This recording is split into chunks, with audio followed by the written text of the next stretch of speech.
salaamaaleykum ñu ngi leen nuyu bu baax di leen ziarat bu baax yi nga xam ne yéenay suivre chaîne bi di Damzo High Tech te di ci abonné ñu leen nuyu bu baax di leen ziarat tey dañ leen indi naka la ñuy dugalee vidéo boo xam ne ëpp na 4 minutes wala vidéo boo xam ne 5 minutes naka lañ koy dugalee estati xam nga yi ñëpp xam nga ne estati boo fay dugal vidéo boo xam ne dafay ëpp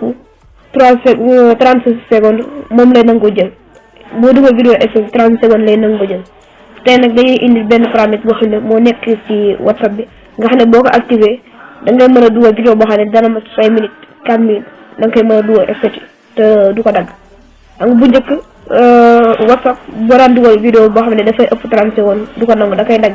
def ko 30 secondes par dagg mais tey da ngay indi loo xam paramètre boo xam ne da ngay dugal vidéo te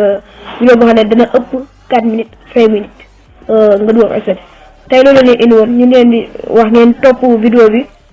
ba ni muy tàmbalee ba ni muy jeexee ñu wan leen ko ñëwaat léegi ayca ñu dem suñu intro ñëwaat wan leen naka lañ koy defee.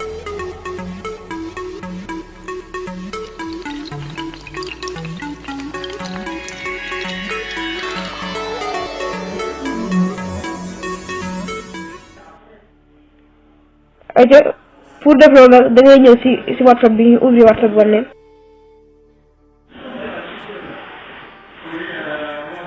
boo ñëwee si WhatsApp bi nii comme nii da ngay ñëw si 3 points yi nekk si kaw nii si kaw naka noonu am na bi ngeen xam ne fonctionnalité bii nii du WhatsApp yëpp lay dox WhatsApp GB yi ci lay dox ak WhatsApp couleur yi ci lay dox mais bu dee WhatsApp normal bi du ko am. boo ñëwee si 3 points yi kaw da ngay ñëw fii ci GB settings gi si kaw nga ñëw fii si suuf di home screen si suuf fii ngeen gis. boo ñëwee foofu nga cliquer ci estati boo yéegee nii si kaw nga def nii yéeg si kaw nga gis option bii nii 5 minutes estati nga activé fii nii 5 minutes nga activé fii comme ça gis nga boo activé nag nga ñëw xool nga ñëw moo essayé dugal benn vidéo boo xam ne ëpp na 30 secondes par exemple gis ngeen clip bii nii clip bu daju bii nii ngay gis 3 secondes 3 minutes la 3 minutes la mu xool wax dinañ ko mën a dugal estati am déet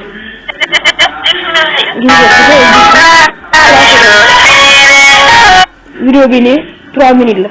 ayca mu xool moom dinañ ko mën a dugal estati am déet ba xam nga ñëw si boo sélectionné nii nga gis si partage fii nii partage bi si kaw après nga choisir WhatsApp boo choisir WhatsApp pare nga ñëw ci estati ci suuf fii nii yéen gis nga déjà vidéo bi yëpp la jël 3 secondes yaa ngi ni ngeen gis 3 minutes yi 3 minutes 54 la vraiment nga def nii lire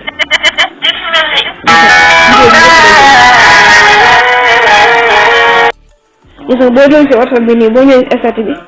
da ngay gis ne vidéo bi mi ngi commencé dem gis nga vidéo baa ngi nii vidéo bi yëpp lay jël tegal la ko du ko dagg donc voilà vidéo bi loolu woon yaakaar naa vidéo bi neex na leen te yaakaar naa vidéo bi jàppale na leen bu baax a baax te ñu leen di fàttali ngeen abonné chaîne bi bés like yi commentaire partage ko